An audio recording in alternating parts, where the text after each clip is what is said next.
না জানি কোন অপরাধে কিরে ঈদের ছুটিতে বাড়িতে যাবি না? আরে যাইতাম না বাড়িতে। ঈদের ছুটিতে বাড়িতে যাইতি না, এটা আবার কেমন কথা?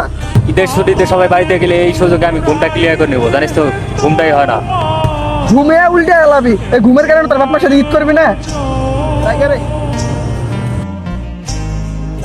আমার কি শখ এবার ঈদে বাড়ি যেতে না? বাড়িতে যাবো কেমনে ভাইজান? মেসে তো লোক আছে, আর মেসে লোক থাকলে কি আর বাড়িতে যাওয়া যায়? ও এই একজনের লাগি তোমার আবার মেসে থাকা লাগবো? ভাইজান এইটাই তো নিয়ম, মেসে লোক থাকলে কি আর তালা দিয়ে যাওয়া যাইবো? আরে ওই শালার লাথি মেরে বের করে দে, মানে বাপমার লগে ঈদ করবো না, এই সারা জীবনের ঘুম এই কদিনে পাইলে উল্টাবো। আপনার লগে ঈদ করবো মানে? আপনার লগের বন্ধু, আর আপনি জানেন না ভাইজান, এই তো এতি। এতিম মানে?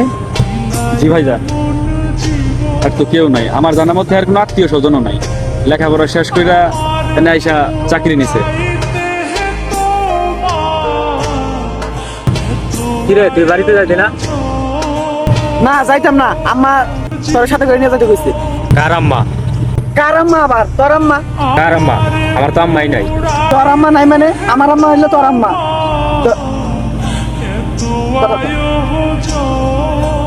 আচ্ছা আম্মা।